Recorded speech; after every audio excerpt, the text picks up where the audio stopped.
Da da da da. What's my good dear? Welcome, everybody. Let's give YouTube a couple of minutes to get those notifications out. In the meantime, if you've never met me before, I'm Cindy. I explore the inside and the outside. And where is my little eyeglass thing? I've got something on my glasses right here. I tend to pay attention to small things, small details. It's part of my hypervigilance, and something can really drive me crazy because, they're out of the norm, and things that are out of the norm, I catch on to immediately. And if I don't pay attention, if I don't resolve it, if it's a problem or pay attention to it and whatever that attention that it needs, it can distract me. And you can tell how it distracts me because right away I'm in the middle of my live show. I'm done. Let's fix the glasses and I can come to it. So I just wanted to put that out there because I think it's something that a lot of people have.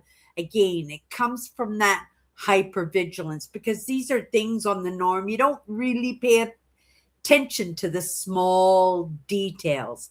For myself, I've never been particular in the way I get things done. You know how lots of people, they pay attention to how clean their house is, in the detailing of even just their desk. I try to keep a tidy desk, but for the most part, I'm looking at my desk and I got all kinds of stuff from pepper to my books to paper towel, notebooks, peanut butter, right on my desk. But, these aren't the details that will drive me crazy. The things that will drive me crazy is for the things that stop me from paying attention to things that need to be paid attention to, like that dot on my glasses. It's stopping me from paying attention to what I'm doing in my life. The sink dripping will do the same thing to me. Every time I go to do my live, I always make a little pit stop at the kitchen sink to make sure that it is off because that drip, drip, drip will drive me crazy. And I don't want to get out of my chair and say, oh, excuse me, I got to go run to the kitchen and turn the sink off, right? Because that's, I feel, an inconsideration to my audience. This is something I should be paying attention to beforehand. But there are also other things, like somebody walking upstairs and right? And I will jump right away because it's not something that happens all the time. Like we have, what do you call those concrete brick walls that you can't hear anything except for the little bit that gets out from underneath the door. So when there's a crash or something, like it will catch your attention. And this is part of the hypervigilance because we're always looking out for the boogeyman, the murderers, the rapers, the robbers, right? So, and this is coming directly from trauma. And, watching out for where the next boot is going to drop. For myself, it comes from my childhood. So these small things, and they are small things, but these small things built up and mixed in with a little bit of larger things and unpredictability and direct change is something that really truly messed me up. It messed me up, I have to be honest, for my entire life because that was something that I carried along with me and I didn't know what it was. And I certainly wasn't that person as a young adult or a mature adult, even to search out help or someone who would sit there and listen to these problems, right? You know, I didn't really consider them.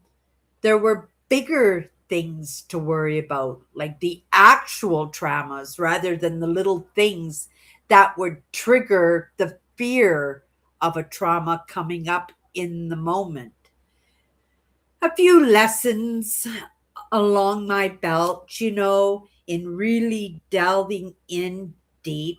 I've been able to calm that system down to the point where I've been actually able to release a lot of those stresses, a lot of those triggers.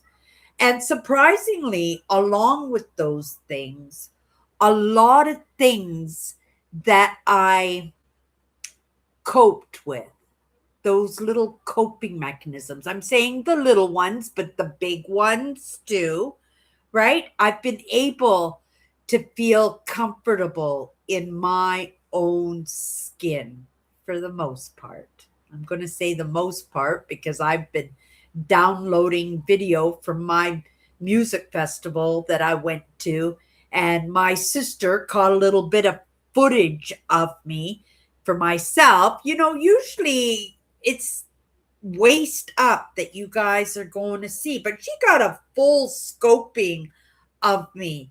And I looked at that and I went, oh my goodness, have I gained weight in the past, I'd have to say, few months? I've been putting on that weight.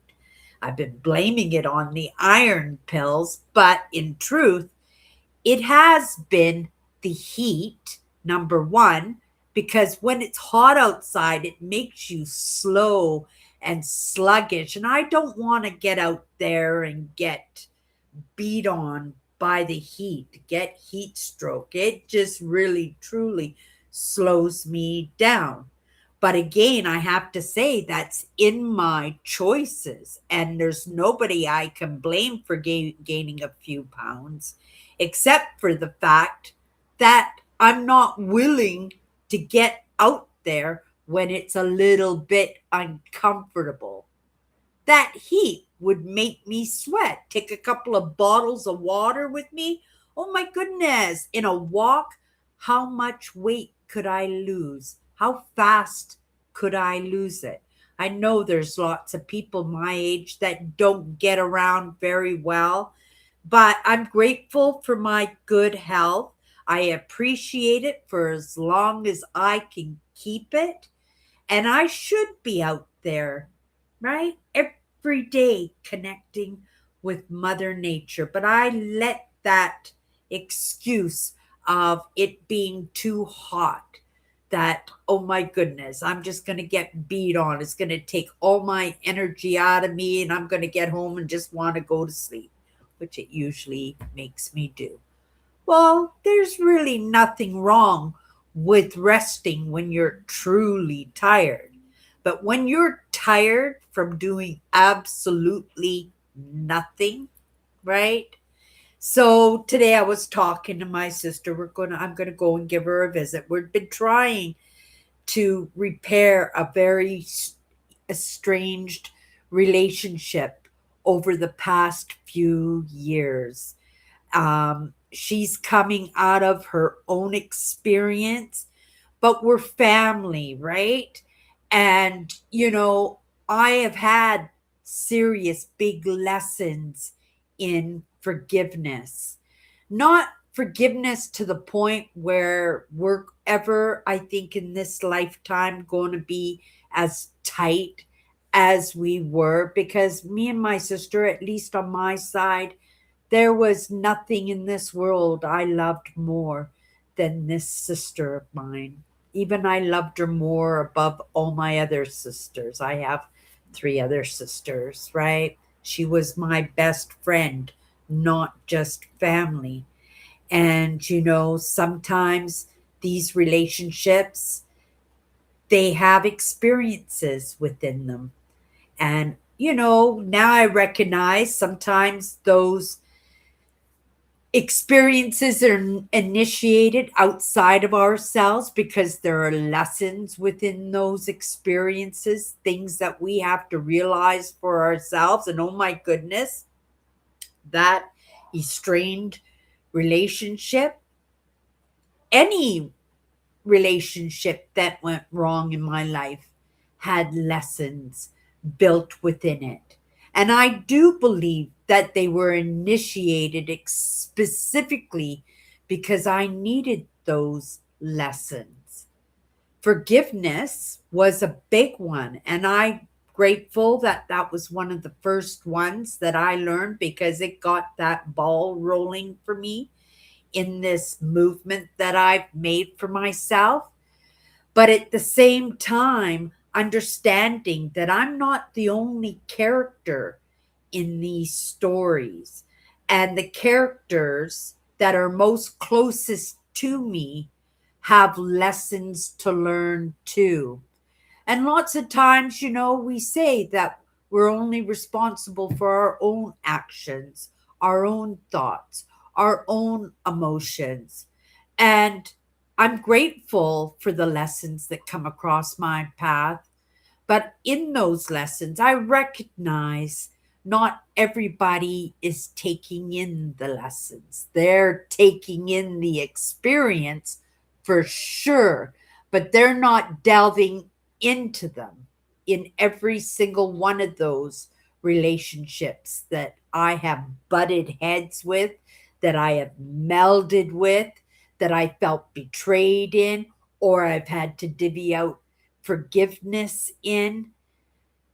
These relationships were important to me and are important to me in my choices, in my willingness, in delving in and utilizing all those lessons, whether it was in understanding, whether it was in forgiveness, in lessons in betrayal, in lessons in separation, in lessons in narcissism and borderlines and codependency, and understanding that I was a contributor, a receiver in those stories also. And I have to take responsibility for my part.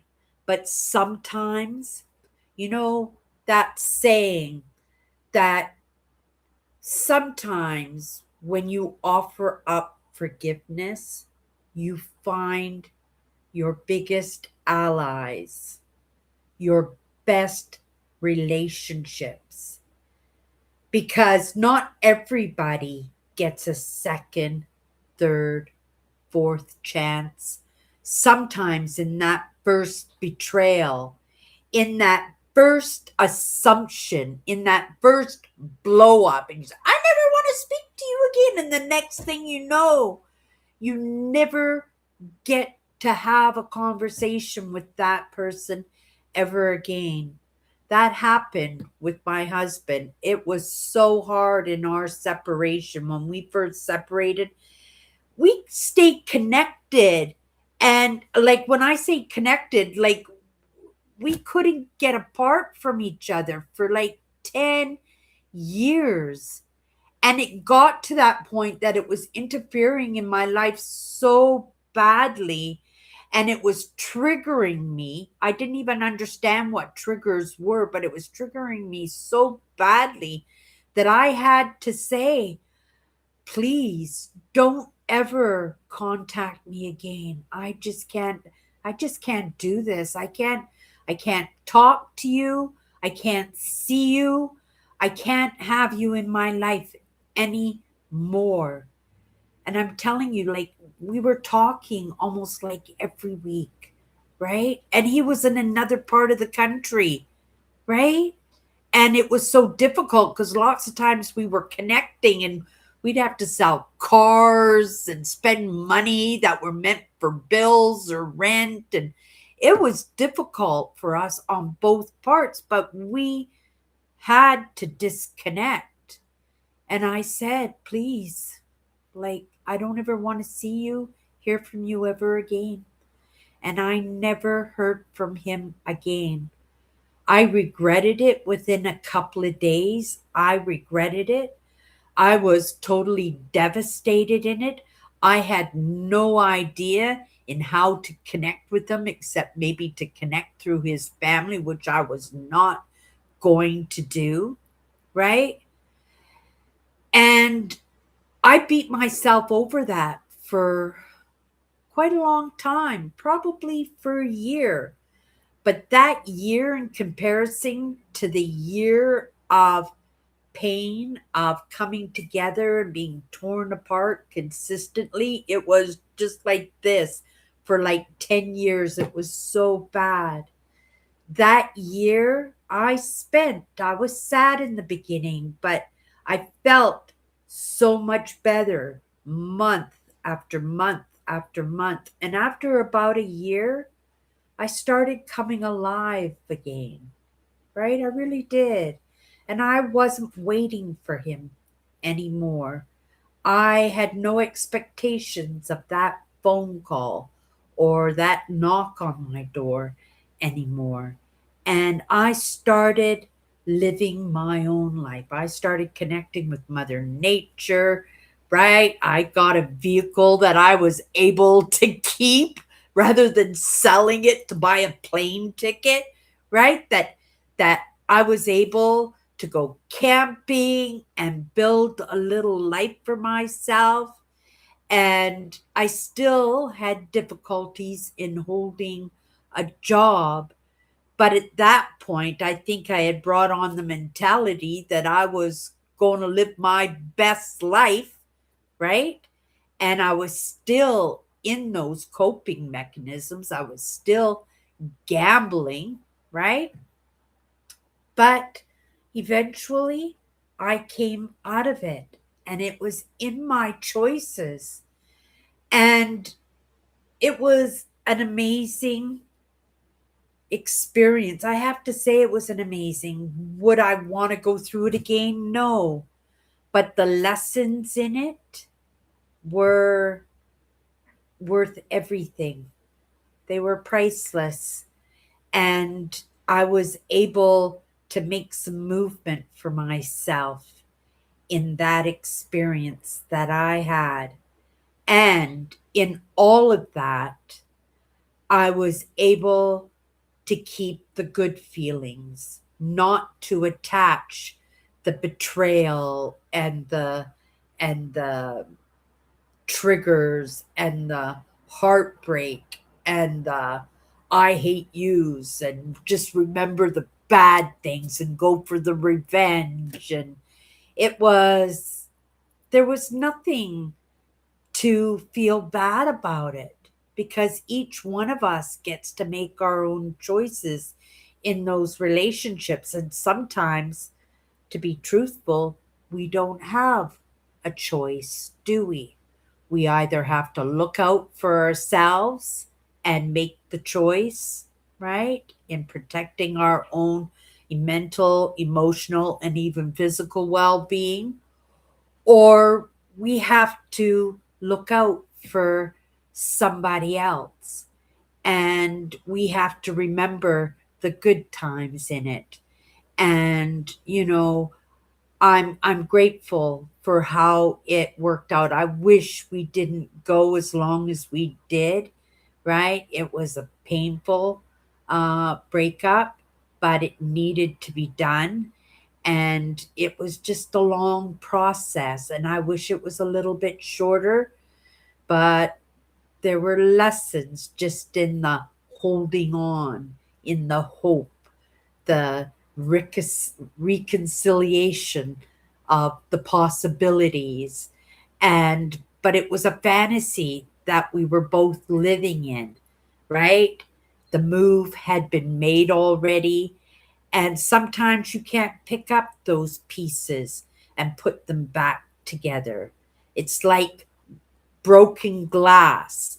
It's like your favorite broken cup, and you're taking that crazy glue and you're just putting all the pieces together, but it will never be the same. And every time you pick up that broken cup, right, you see the chips, you see the cracks and the crazy glue and the repair in it, and it only brings up broken memories, right? So in the end, it's in our choices, right? And I've learned to make choices a little bit quicker now, right? Good choices, because we can make those quick choices and they could be, right, not so good, right? Especially, I didn't have children. Me and my husband, we didn't have children. We had made that choice early in our relationship, and there's stories behind that too, but still you could tell that in that little stall I was thinking, because there were reconciliations and there was a little bit of bargaining in the relationship. And but it's right, the story is not about that. It's about the lessons, and that was a lesson too. And again, it was in our choices. But sometimes we give to get what we really want, right? We make sacrifices, and I'm not too sure. I haven't really delved into the topic of sacrifices. Maybe I should, because I've made a lot of sacrifices in my life, and especially I've sacrificed myself. It's just not others who have sacrificed me. I sacrificed myself. I became my greatest instigator in the problems that I carried along with me. And like I said, I could have gone and spoken to somebody, a counselor or a coach or a therapist or a psychiatrist or a counselor, but I never did, right? I kept it to myself, and that was in my choices.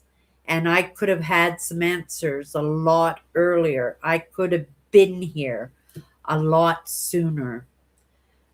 But, right, in our choices, lots of time, it's the lessons that we did take in the painful experiences that we had, right?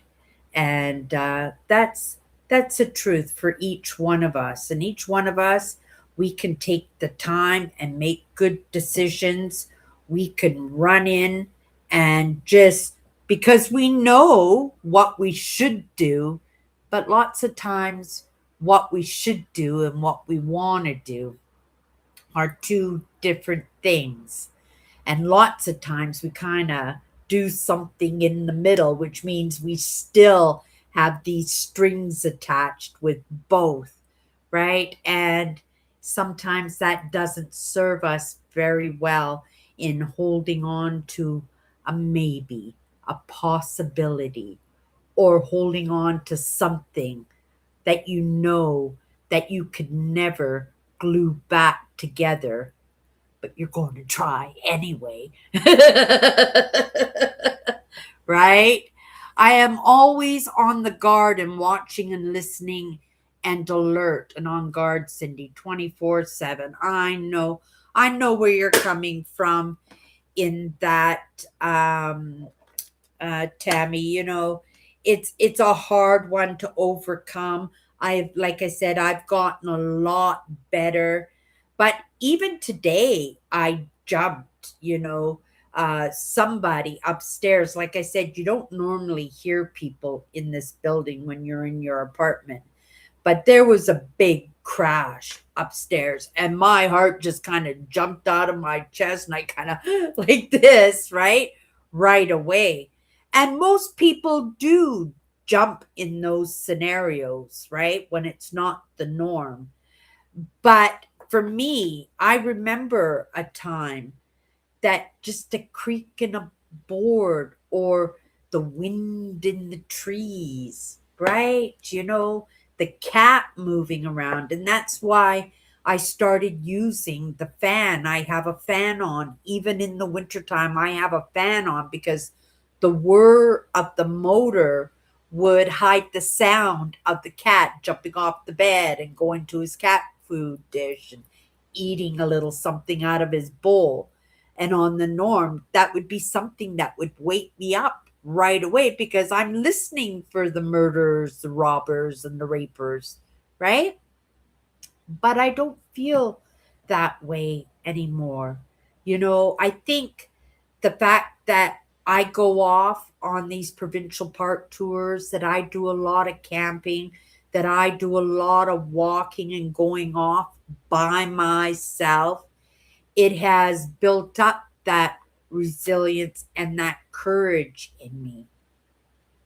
And a lot of these things, these lessons that I take in my life, and the understandings of topics like codependency, where I always needed to have somebody around me that I could take care of, or who could take care of me in reciprocation, that I felt steadier on my feet, that I could feel that I could go off and be safe just on my own, that I could take care of. Of course, right? We take the bear spray with us. We have the flay knives and right.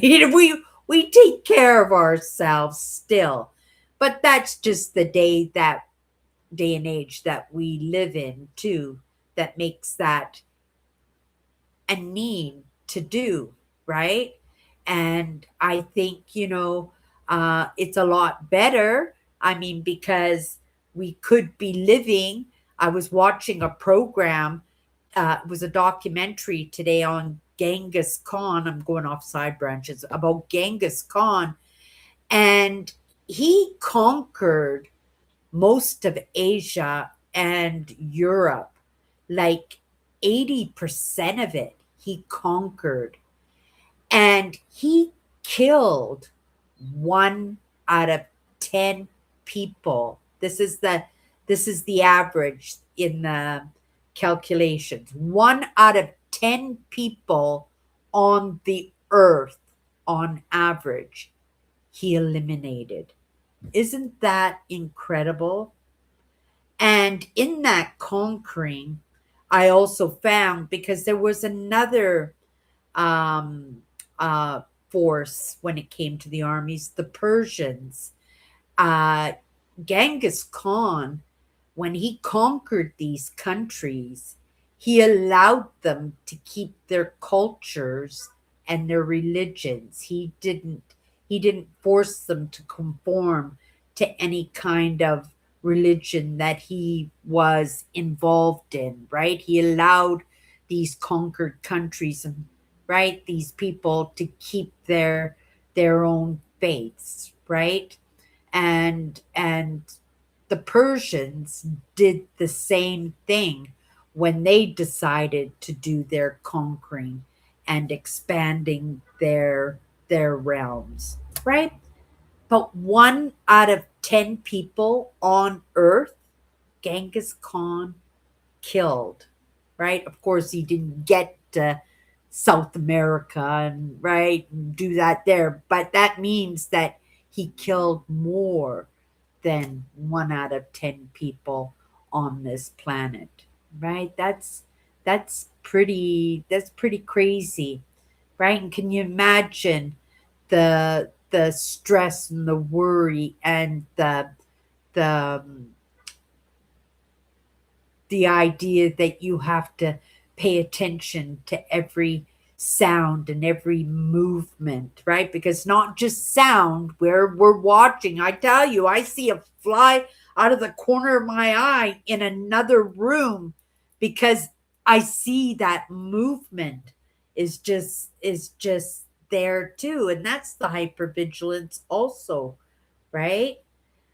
But I've gotten a lot better. And a lot of it is in being responsible for others. It is in that leadership quite often.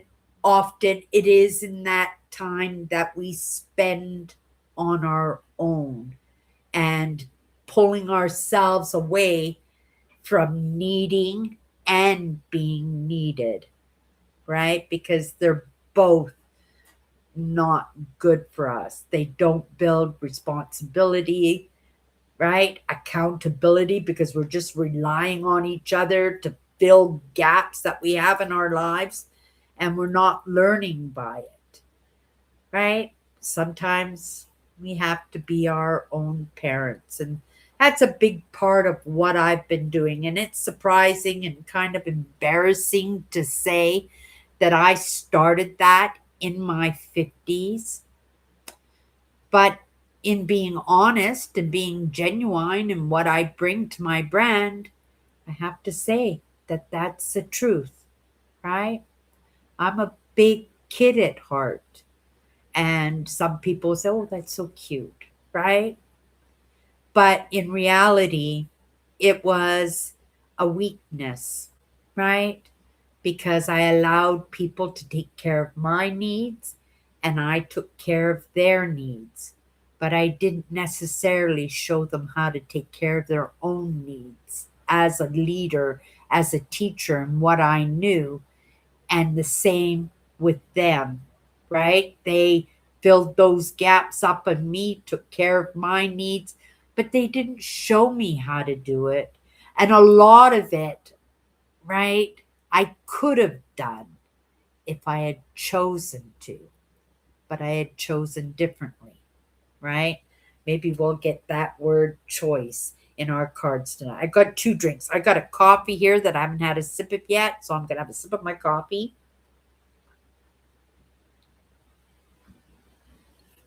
Ah, nice.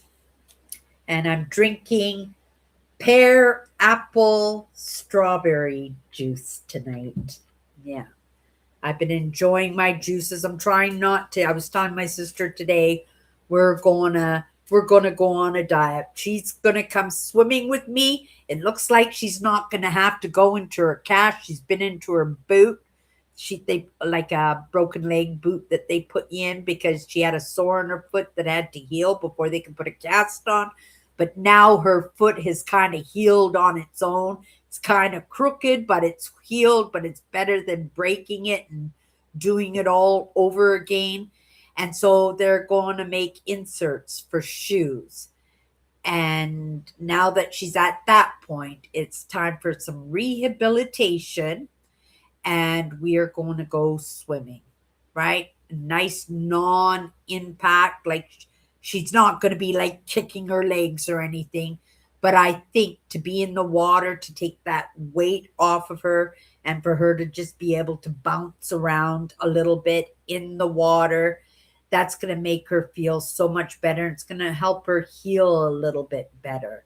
And in that process, the whole point of this conversation before I went down those side branches is we're going to heal in that process, right? It will be different. And yes, there'll be cracks and crazy glue. There will be. And so it's going to be painful in those memories. But you know me and you understand that I believe there are parts of me that are coming back. And it's just as much as I'm my father's daughter, right? She's my father's daughter. And I recognize that parts of her have kind of scooted because of my distance to her, right? That her life kind of crashed on her. And I have my own assumptions and, right, my lessons and understandings in that. And that's something I'm sure she recognizes. And I feel that, grateful that those parts of me are still there. Now, what she went through, I believe I went through, but at very, very, very, very young age, right? That happened to me. And I'll delve into that subject one day, right? But I think she recognized that she's been deserted. And she's been deserted because of that relationship, that close relationship with me. And so, we're sisters. And I believe that, my other parts of me, right, that have stayed with me and helped me move along in what I'm moving along in, has offered up an opportunity, right? Like a beautiful opportunity for her to pull away from something that was using her as much as it was using me, right? It was using us differently, right? She went down a different route. She moved along in that, well, it's an aspect of, of a personality trait that's not looked upon, right? It's part of control. But her lessons are there. And I think in that healing of that relationship, right, in her choices, she has an opportunity, right, to make a different choice. I don't have a choice. I have what decided to keep me close and what I decided to keep close to me, right? But if she wants to join forces in that, oh my goodness, we could do some damage, right? Some good damage, right? Good damage. But it's all in our choices, right? And forgiveness is a big part of it. Healing is a big part of it. Understanding is a big part of it. And movement is a big part of it. But again, right? Nothing happens without making that decision, without making that choice. Okay, you guys. Let's grab let's grab a card, right? I'm supposed to go into the topic and stay on the topic with the card. Sometimes that flow happens and I have to run with it. Let's take a sip of my juice. Oh, lovely. And grab the word for today. I hope everybody is having a great day. I really do, right? Things are changing. Things are always changing. But I'm a big believer in baby steps. Sometimes we have to move, right? We don't have a choice. We have to go with what's going on. But there are times when we get to in our own choices to say, okay, I know what direction I'm going in, right? I'm willing to make that movement and I'm kind of iffy about it, but I'm going to do it nonetheless, right? And if I can do it in baby steps, terrific, right? Little spoonsful, just enough for me to digest and understand my capacity in the moment, then that's what I would like to do, right? And those little decisions turn into 45-degree turns, and sometimes it makes it so you don't have to have a 360 or 180. Okay, you guys. The word we have today, ah, enthusiasm is a result of doing what you love. Well, the first thing that came to my mind, right, was what I'm doing here, right? I do love what I'm doing here. I know that I'm not bringing everything to the table, but I'm taking into consideration the capacity of my viewers, also understanding that I'm wanting to keep things light because I explore the inside and the outside, and my hopes is that I could be more of that enjoyment of the outside, right? And it is in my choices and it is in my capacity and the resources and in my understandings and especially that movement, right? And the enthusiasm that I don't always, right? I don't always see the light at the table sometimes, or at the end of the tunnel. Sometimes I just have to move in the darkness, right? Move even when I'm scared. But the thing is, scared is kind of a negative, isn't it? And that negative invites negative. And so, whatever I do, I have to do it with the enthusiasm, right? To see that whatever I'm doing, something wonderful is going to come of it, right? In the moment, it might not be fun, right? In the moment, it looks like it's impossible, but I'm going to put my foot forward and I'm going to have a smile in my face and I'm going to have as much energy as I could resource, right? From myself, from my surrounding, from my relationships without taking, right? Like we can't take energy, but we can receive energy. And here's a little something. I went for a long walk today. I needed a walk, but I also had a budget, and I know where I get to go shopping when there's a budget to be had, right? And so I walked into a part of the city, a beautiful walk. I enjoyed it so much. The temperature, the breeze, the sun, it was gorgeous, right? I got so much out of it. Then I stopped off at a little thrift store to see if I could find a little score. I kind of found a couple of little scores, but then I decided, right, to put them back right, I wasn't going to sell them anytime soon, so I shouldn't be wasting my money. Then I went to the grocery store, but when I was in that thrift store, I bumped into a lady I know, and she was one of my regular customers in that little thrift store that I used to work at. And she was so happy to see me. Her husband had just had a stroke, and she was married to a narcissist to start with. But this stroke made it so that he's physically kind of there, like he's not moving around well or anything, but it didn't kill him, is what I'm saying. Okay. But his mentality has kind of deteriorated in that.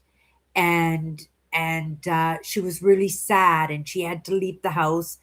And because she's a compulsive shopper, right, that she came into the thrift store to see if she could find a couple of things that would cheer her mood up. And what did she find? She found me. Soon as she walked in the door, she spotted me and she was so happy. Just the smile and her eyes, and I could just tell she was so happy to see me. And we stood and we talked, and she told me the situation she was in, and I exchanged it and gave her my email and my phone number so we could talk to each other. And I offered to help her because she does do a little bit of hoarding. I offered to help her with a garage sale. If she wanted to have a garage sale, I would help her and stuff, right? She was very kind to me when I worked in that little thrift store. There I found a pattern of this cute hoodie that I really, really wanted to sew, but I don't know how to sew, right? And so I showed her the pattern. She told me how to cut out the pattern and everything. And I just kind of like Chinese to me. I didn't understand it, right?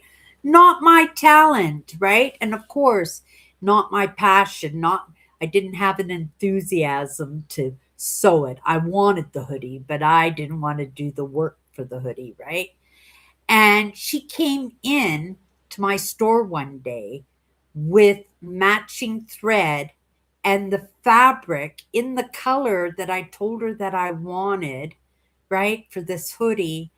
And she brought it into me. I still have that bag, right, with the pattern and the thread and the fabric, and it's sitting in my big tote beside my bed, right? And one day I plan to get it done, but it's the story behind it, the kindness that she went out of her way and thought of me and picked up those things so that I had the possibility of maybe having that hoodie. And one day I will. I kept it, right? I sell everything. I could have sold that fabric and the thread and the pattern as a package and, gotten a few dollars for it. But no, I kept it because the idea is that one day I will have that hoodie. But right away it came to my mind the kindness, right? And my sadness for her, for that situation that she's in because her husband is 10 times worse than what he was before he had the stroke.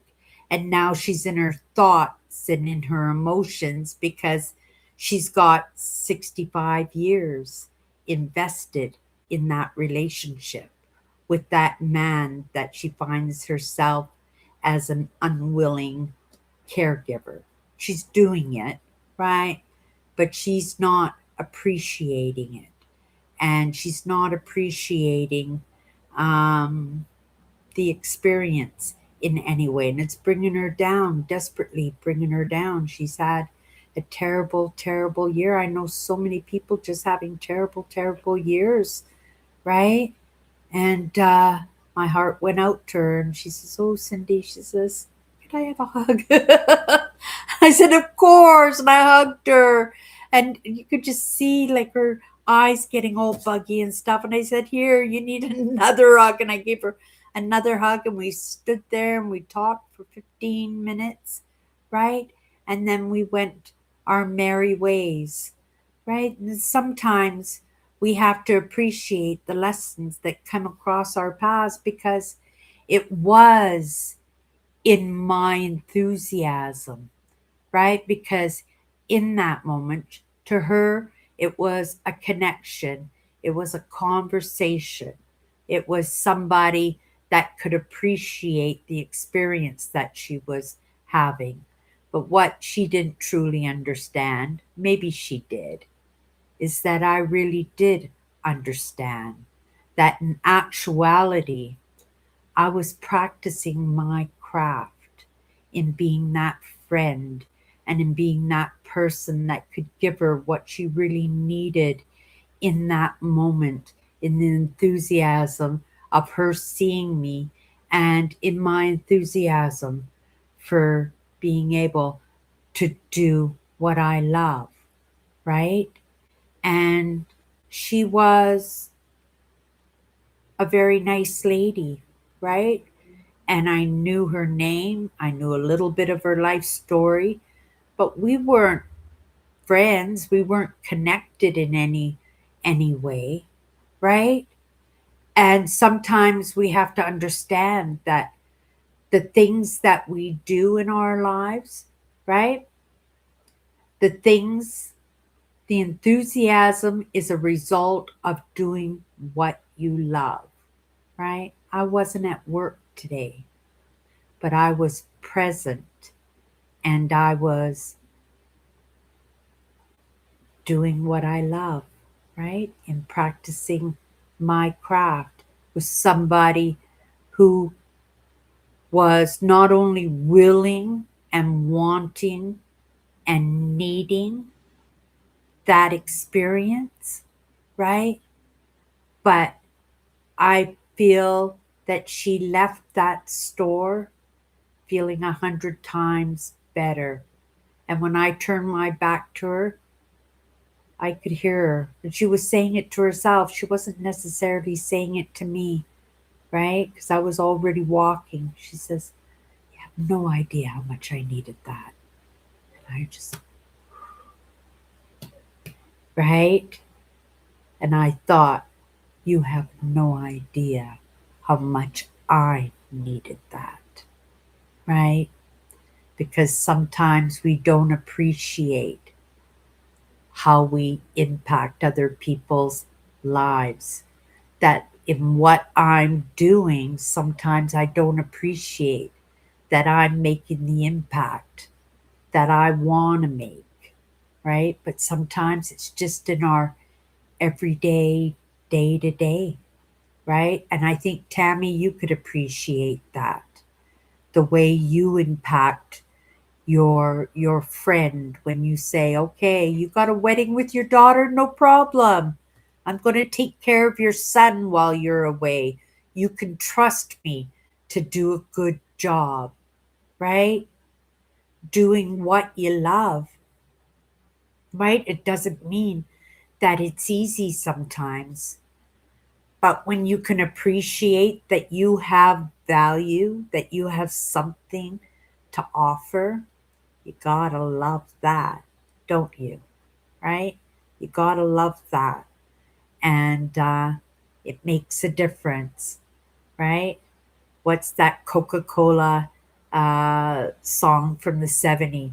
I'd like to teach the world to sing in perfect harmony, right? It was a 70s commercial for Coca Cola.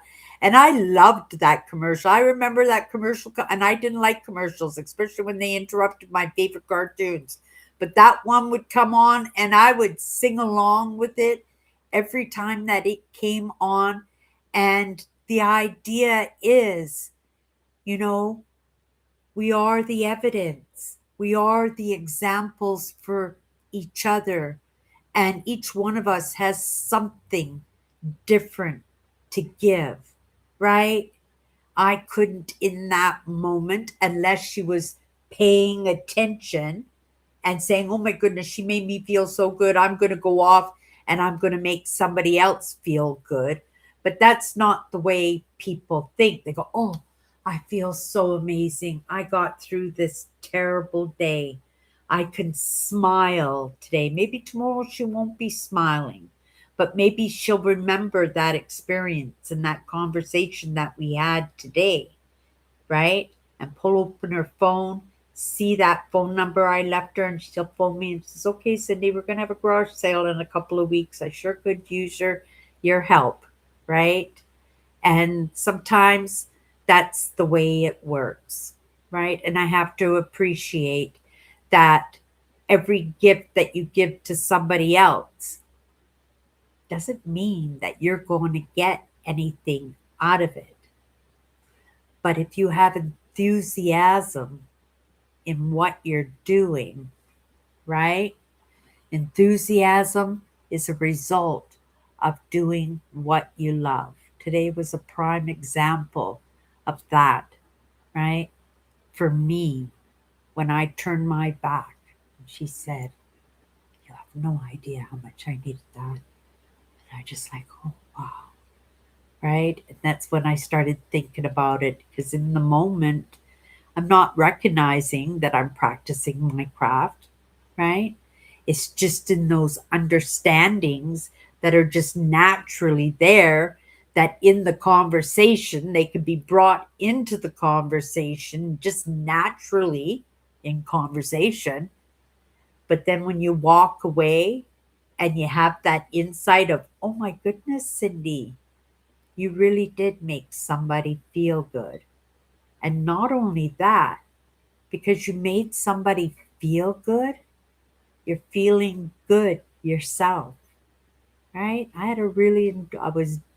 was well into my head walking home. It was a long walk home. I made a couple of stops in that, but you know, in walking home, I gave it some serious thought, you know, about that connection with ourselves and what it really represents to us and the people that we surround ourselves with. But we have to understand that we're not around the same people all the time. Sometimes we're around people we barely know, and to be able to make impact on people that we barely know, or we lightly know, even maybe we just know their names, but that's got to make us feel good.